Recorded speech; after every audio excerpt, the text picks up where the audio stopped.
Alright, so the first field of study that we're going to do in physics is kinematics. Kinematics, by definition, is the study of the motion of an object without any concern of what creates that motion. It's one of the oldest fields in physics. It's just to study motion without an understanding of why that motion is what it is, whether it's accelerating, whether it's not accelerating, whether it's even stationary.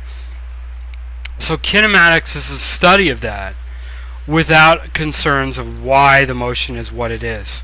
Okay? We will move on and we will talk about two more types of kinematics situations, but the first one is kinematic with a constant kinematics with a constant acceleration. Systems that experience a constant acceleration. A perfect example of that is taking an object and dropping it. Free fall is what we call it. Means that this object is experiencing a constant acceleration due to the force of gravity. That constant acceleration turns out to be 9.8 meters per second.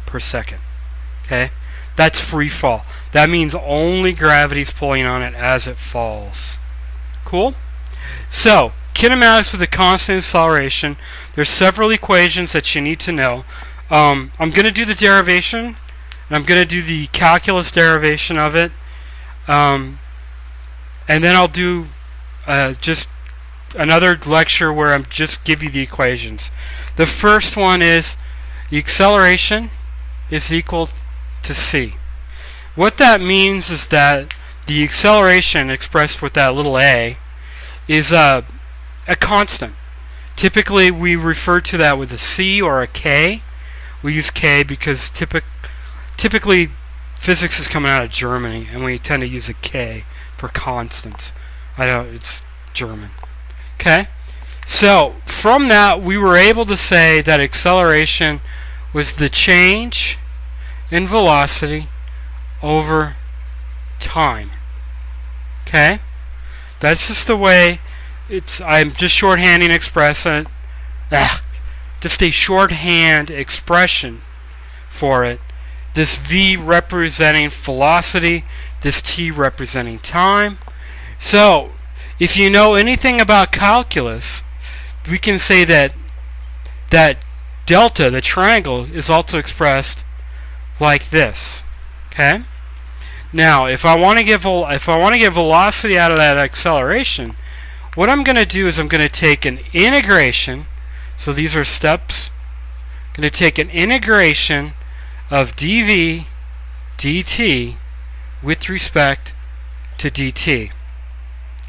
But that also means, in order for this to still be true, I have to take an integration of that constant with respect to time.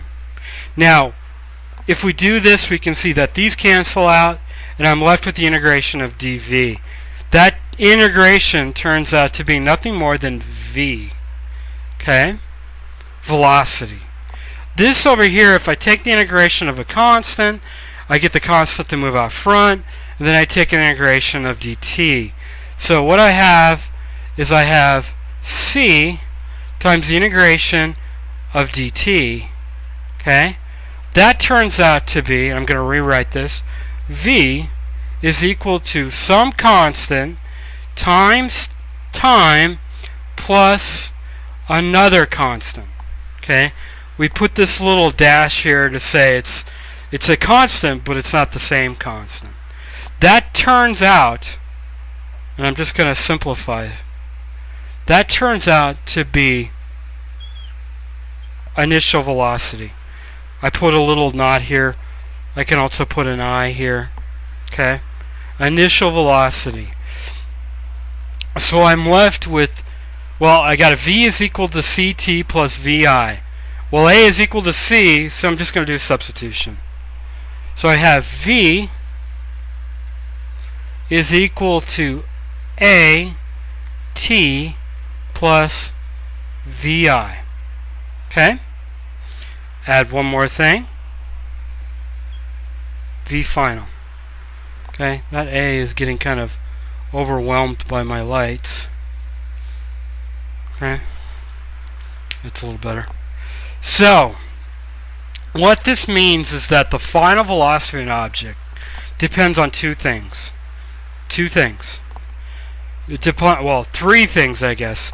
It depends on the acceleration and how long it's going to accelerate, okay, and how much its initial velocity is. How fast is it moving before we started keeping track of the time, okay?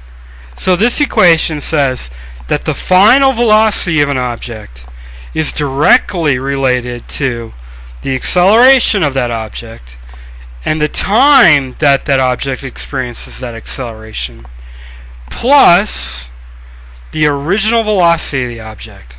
That should seem kind of practical. You know, this is telling me how much this velocity is going to increase or decrease, and this is going to tell me how much I started off with. So if I have this benchmark set and I have an acceleration for a couple of seconds, I can move that bar higher or I can move that bar lower. And wherever that bar ends up is the velocity of that object. Okay? So this is our second equation, if you will. Our first equation was this. A is equal to C. Our second equation is V final is equal to, and I'm going to move some of the terms around, V initial plus the acceleration times time. Okay? Those are our first two equations for kinematics. I'm going to come up with a third equation, and then using that third equation, we're going to come up with a fourth equation. And those are the four equations that we're going to use for kinematics. Okay?